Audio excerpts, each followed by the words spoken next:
Assalamualaikum warahmatullahi wabarakatuh.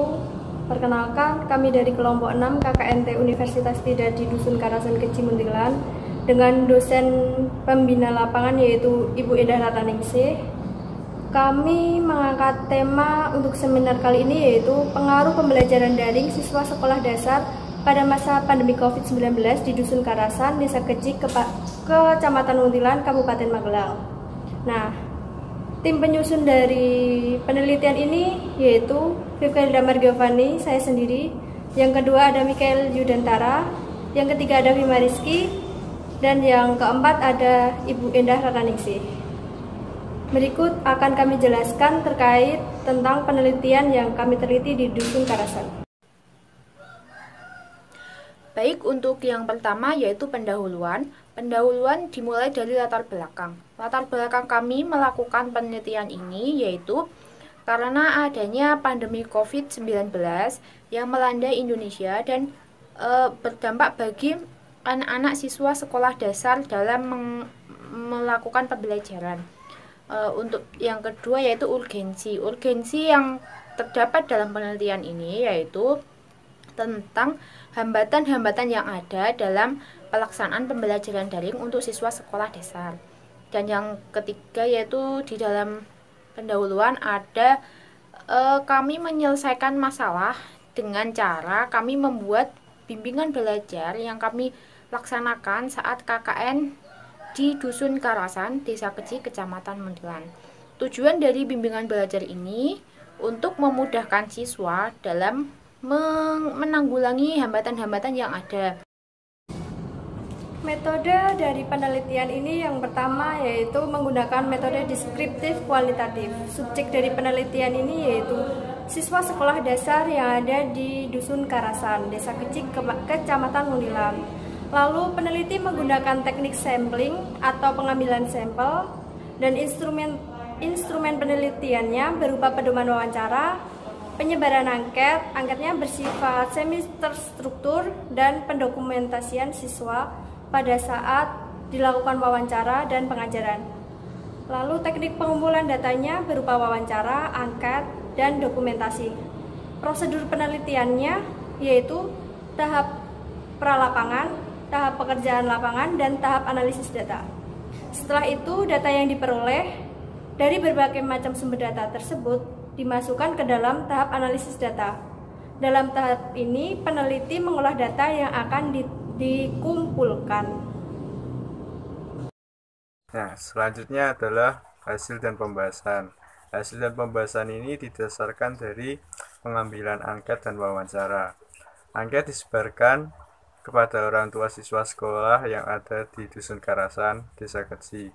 Angket ini digunakan dalam penelitian berjenis angket terbuka, yang jawabannya dapat diisi secara langsung oleh responden. Tujuannya agar dapat mendapat atau memperoleh informasi secara faktual yang berkaitan dengan pembelajaran daring selama masa pandemi COVID-19. Nah, untuk wawancara ini dilakukan dalam wawancara semi terstruktur pada 3 responden yang diambil secara acak, yaitu orang tua dan anak sekolah dasar di Dusun Karasan, Desa Keci. Untuk hasil dari angket itu sendiri itu didapatkan dari 19 sampel siswa melalui beberapa aspek. Nah, aspek yang pertama itu adalah ketersediaan gawe dalam pembelajaran daring. Nah, ternyata dari 19 anak siswa itu hanya 4 orang anak yang tidak memiliki gawai, sedangkan sisanya 15 itu mempunyai gawai. Ada beberapa alasan siswa tidak memiliki gawai dikarenakan ada beberapa faktor. Yang pertama adalah faktor karena anak tersebut masih dalam kelas rendah, yaitu di antara kelas 1 sampai kelas 3 sekolah dasar yang mampu belum bisa menggunakan teknologi gawai. Yang kedua ada faktor orang tua, yaitu keterbatasan ekonomi yang menjadikan orang tua siswa untuk membeli gawai, dan ada orang tua siswa yang tidak bisa membaca, menulis, dan mengoperasikan gawai. Selanjutnya ada faktor gawe yang digunakan anak itu mengikuti pembelajaran daring harus dipakai bersamaan dengan kakak atau saudaranya. Jadi masih menumpang pada gawe kakak atau saudaranya. Tapi terlepas dari beberapa anak yang tidak memiliki gawai, anak-anak di dusun Karasan ini sebagian besar sudah memiliki gawai yang dapat mengoperasikannya sendiri. Kedua adalah jenis koneksi yang digunakan dalam pembelajaran daring. Pada jenis koneksi yang digunakan, para siswa cenderung menggunakan paket data dibandingkan dengan WiFi. Hal ini ditunjukkan dari grafik yang tertera di PPT ini ya. Nah, itu sebanyak 86,7% itu menggunakan paket data. Nah, sedangkan sisanya 13,3% itu menggunakan WiFi. Selanjutnya dari aspek kondisi sinyal yang digunakan dalam pembelajaran daring. Nah, pada kondisi sinyal internet selama pembelajaran daring yang telah dilakukan, ternyata memiliki kategori lemah sejumlah 13,3%. Sedangkan kategori sedang atau cukup itu sejumlah 53,3%, dan yang memiliki sinyal yang kuat itu sejumlah 33%. Nah, dengan kondisi dapat diketahui bahwa sinyal internet selama pelaksanaan pembelajaran daring masih belum optimal karena rata-rata masih dikategorikan sinyal sedang dan sinyal lemah. Padahal dapat diketahui bahwa dalam pembelajaran daring diperlukan kondisi yang optimal. Untuk aspek yang keempat adalah aplikasi yang digunakan dalam pembelajaran daring. Pembelajaran daring yang digunakan oleh siswa dusun Karasan menggunakan beberapa aplikasi pembelajaran secara umum. Itu seperti WhatsApp, Google Translate, dan aplikasi lainnya seperti Google Meet, YouTube, dan Zoom. Pada kondisi ini, para siswa cenderung menggunakan aplikasi WhatsApp dengan jumlah persentase 46,7%. Sedangkan Google Classroom itu sejumlah 33%. Dan yang terakhir itu menggunakan aplikasi lainnya sebanyak 20%. Terdapat beberapa alasan yang membuat WhatsApp lebih banyak digunakan apabila dibandingkan dengan aplikasi lainnya.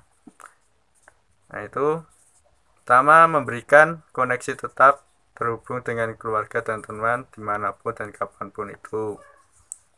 Dan WhatsApp itu merupakan aplikasi gratis dan memberikan akses yang mudah dijangkau oleh siapapun.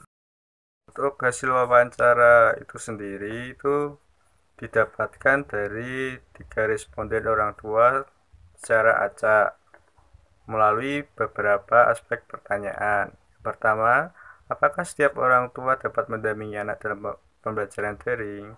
Nah, dari pertanyaan tersebut terdapat beberapa responden yang menjawab. Itu pertama adalah saya tidak bisa mendampingi dikarenakan belum cukup mahir dalam membaca, menulis, dan menggunakan gawai. Yang selanjutnya responden kedua itu responnya dapat mendampingi tapi memiliki waktu yang cukup terbatas karena kan setiap pagi itu kerja dan pulangnya sore, jadi tidak bisa mendampingi seutuhnya. Sedangkan responden kedua menjawab, anak menjadi kesulitan dalam memahami materi yang diberikan oleh guru. Materi yang diberikan oleh guru cuma dibagikan saja dan siswa malas membaca karena kebanyakan teks kalimat sehingga siswa susah untuk memahami. Untuk aspek pertanyaan yang kedua itu bagaimana pengaruh pembelajaran daring pada siswa sekolah dasar di dusun Karasan. Nah, dari responden pertama itu kebanyakan anak mengeluh bosan dan malas belajar karena terlalu banyak tugas sekolah. Anak mengira bahwa sekolah mereka libur dan hanya diberikan pekerjaan rumah. Aspek pertanyaan ketiga itu apakah siswa sudah memahami media yang digunakan saat pembelajaran daring?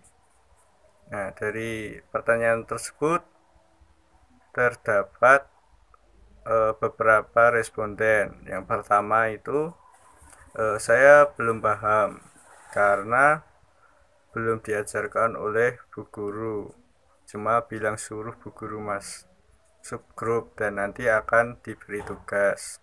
Nah, untuk responden siswa kedua sudah paham, namun hanya menggunakan media aplikasi WhatsApp saja, karena tinggal masuk grup yang diberikan oleh guru. Nah, dari itu adalah hasil dari angket dan wawancara yang telah kami lakukan. Untuk materi selanjutnya dipersilahkan. Simpulan dari artikel penelitian kali ini yaitu pandemi COVID ini membawa dampak yang sangat signifikan di dalam bidang pendidikan, terutama pada proses pembelajaran jarak jauh yang dilakukan secara daring. Proses yang biasanya dapat dilaksanakan dengan tatap muka, kini harus dilaksanakan secara daring, yang mana proses daring itu memunculkan banyak sekali polemik dan faktor, yang diantaranya yaitu siswa sekolah dasar sangat kesulitan dalam mengakses aplikasi pembelajaran, lalu tidak mempunyai gawai, tidak semua siswa mempunyai gawai, koneksi dan kuota internet sangat terbatas, lalu jenis aplikasi pembelajaran yang digunakan itu tidak bervariasi, sehingga peran orang tua dalam pembelajaran jarak jauh ini sangat diperlukan. Lalu solusi yang ditawarkan dalam penelitian ini adalah para peneliti memberikan dan menjalankan solusi dengan cara mendirikan bimbingan belajar di Dusun Karasan, Desa Keci, Kecamatan Muntilan, khusus anak sekolah dasar. Tujuannya adalah untuk membantu siswa dalam memahami materi pembelajaran yang dilakukan secara daring, mendampingi siswa dalam belajar dan mengerjakan tugas sekolah. Selain itu, memberikan pelatihan dalam penggunaan Google Classroom agar siswa dapat menggunakan aplikasi tersebut dengan tepat. Saran yang dapat disampaikan oleh penulis atau peneliti dalam penelitian kali ini yaitu: 1. Bagi orang tua atau wali murid, orang tua harus mendampingi siswa dalam melaksanakan pendidikan di dalam rumah pada saat pembelajaran jarak jauh seperti ini, karena motivasi orang tua untuk siswa dalam belajar itu sangat diperlukan. Yang kedua, bagi siswa atau bagi anak sekolah dasar. Siswa atau anak sekolah dasar diharapkan tidak menunda-nunda pekerjaan rumah atau tugas yang diberikan oleh gurunya, lalu tidak malas belajar dan tidak malas untuk selalu membaca dari berbagai macam sumber referensi, dan tidak malu untuk bertanya apabila siswa tidak paham dengan materi yang diajarkan oleh gurunya. Lalu yang ketiga, bagi masyarakat. Masyarakat diharapkan peka terhadap lingkungan dan peka terhadap pendidikan sehingga mampu mewujudkan masyarakat yang sadar akan pendidikan. Sekian pemaparan presentasi penelitian kami kali ini. Apabila ada banyak kesalahan baik yang disengaja maupun tidak disengaja, kami mohon maaf yang sebesar-besarnya. Wassalamualaikum warahmatullahi wabarakatuh.